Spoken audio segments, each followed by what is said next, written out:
देश की आजादी के लिए बलिदान देने वालों को श्रद्धांजलि देने के लिए पूर्व सांसद मुरादाबाद आए थे। शहीदों की याद में कांग्रेस नेताओं ने जय हिंद यात्रा मुरादाबाद से निकाली गई। दानिश ने कहा, कांग्रेस कार्यालय को लेकर एक कमेटी का गठन हुआ है। परसों हम दोबारा इस मामले को लेकर मुरादाबाद आएंगे और चर्चा करेंगे। ऑपरेशन सिंदूर को लेकर मुरादाबाद में दानिश अली ने कहा, जब पूरे देश की आवाम ये कह रही थी कि मोदी जी आप कार्रवाई करिए, तो डोनाल्ड ट्रंप की कॉल पर सीज फायर आखिर क्यों किया गया? आखिर युद्ध विराम की घोषणा क्यों की गई? सरकार को इसका जवाब देना होगा। मुरादाबाद में दानिश अली ने चुनाव आयोग पर धांधली का आरोप लगाते हुए कहा कि क्या धांधली की डेडलाइन बदलने की कोई कोशिश हो रही है? दानिश अली ने कहा कि देश की आवाम को आर्मी पर पूरा भरोसा है, हमारी सेना पर पूरा विश्वास है। जब इंदिरा गांधी प्रधानमंत्री थी, हमारी सेना ने काम कर बांग्लादेश को एक आजाद मुल्क बनाया था।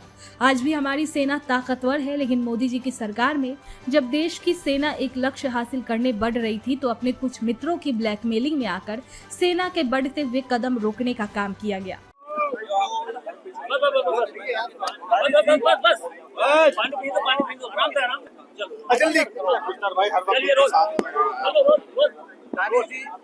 आर्मी चीफ उन्होंने कहा है कि हमने पाकिस्तान पर बड़ा हमला किया था।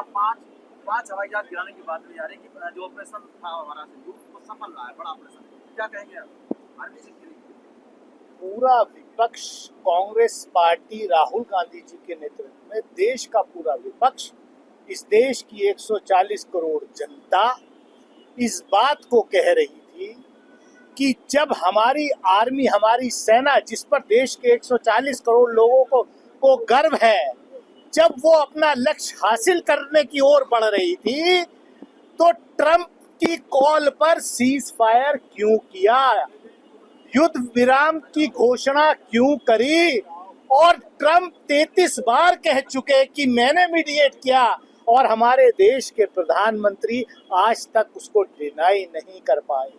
ये जवाब सरकार को देना पड़ेगा कि ये आखिर ऐसी कौन सी मजबूरी थी, क्यों पाकिस्तान ऑक्यूपाइड कश्मीर हासिल किए बिना हमारे सेना के कदम रोक दिए गए।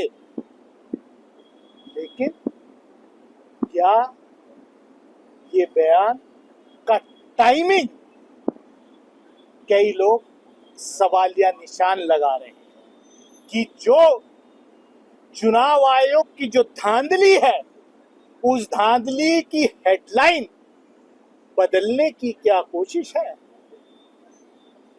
इस देश के 140 करोड़ लोगों को भारतीय सेना पर गर्व है।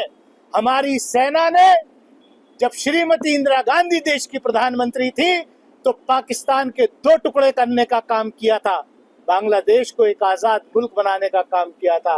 लेकिन मोदी जी के नेतृत्व में जब इस देश की सेना लक्ष्य हासिल करने की ओर बढ़ रही थी, तो अपने मित्रों की कुछ ब्लैकमेलिंग में आकर के सेना के बढ़ते हुए कदम रोक देने का काम।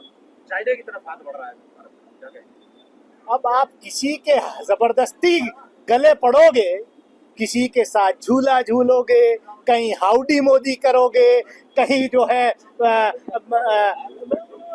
नमस्ते ट्रंप करोगे, कहीं पहली बार किया कि अब की बार ट्रंप सरकार। कितने यज्ञ हुए, कितने लाला रामदेव जैसे लोगों ने कहा कि ट्रंप तो जो है सनातनी है। कहाँ, कौन से बिल में घुसे हुए वो? जब ट्रंप और अमेरिका जो है हमारे देश के ऊपर टैरिफ लगा रहा है, ये सब इस देश के चंद पूंजीपतियों के हित पक्के करने के लिए मोदी सरकार का